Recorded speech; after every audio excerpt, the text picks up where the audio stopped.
Hey everyone, Jerry here, Balance Community. Today we're going to be diving into how to use the new Wafer XL. So we have in front of me a mock rigged slackline or highline with a Alpine 6.1 and the new Wafer XL. So to install the webbing, first you want to locate the rigging loop on the end of the wafer. That should point towards the direction you're pulling. So we're going to be pulling towards the web lock here. And so you want to unhook both hooks.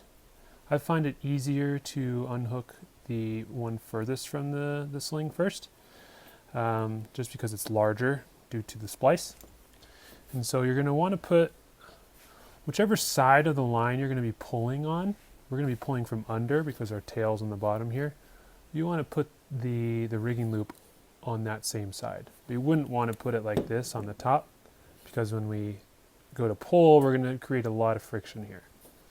So the black plate, which is where the loop is, will be under the webbing here. And we're going to close the blue plate over it and close the rear larger strand first over the hook and then the front one. And you want to make sure that both are properly seated on their respective hooks there. And when you grab there, you should be able to pull without any slippage. And so you want to push it to where you want it. Then you take your trusty roller and you put the tail of the webbing through. Switch sides. And you can clip the rigging loop on your Wafer XL.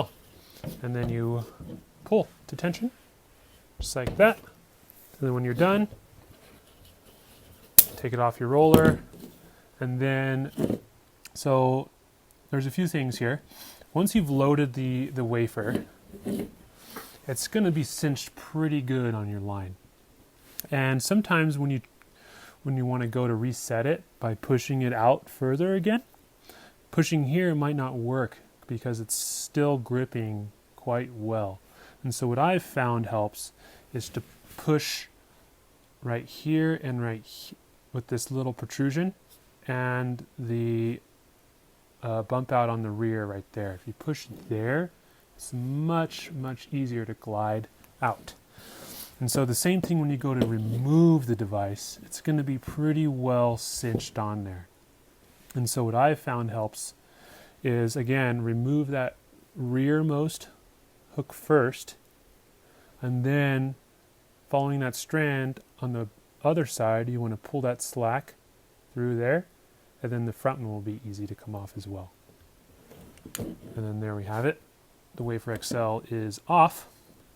And so you can use that, you can use it for like a compound system too, where you have one grip here and then you have your one roller. We can rig it up real quick. Put it back on. And put your webbing back through your roller.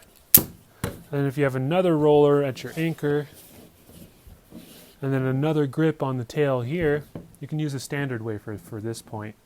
But if you're going to use this system, always put the Wafer XL as your main grip, because it's got much more strength and pulling power than any micro grips will.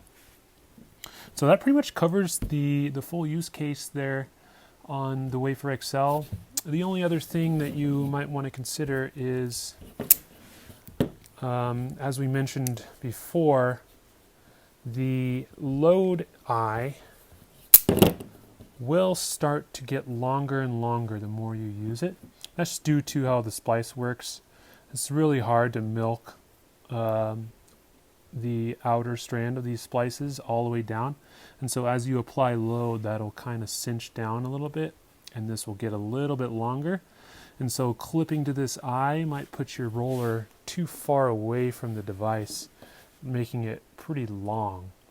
And so what you can do instead is, it's not long yet, so I have to take it off to do it, is form a little girth hitch.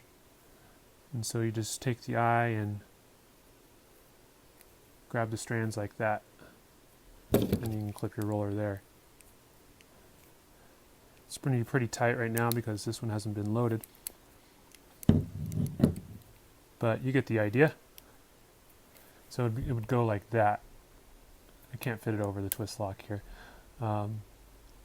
Yeah, that's if you really want to keep your orientation good and keep your distance real short there in front of the grip. Other than that, there's not much to the device. It's pretty simple to use. Yeah, if you have any questions about the usage or the device itself, please reach out via comment below or email or phone call, whatever. Always available to answer any questions you have. Yeah, thanks for watching.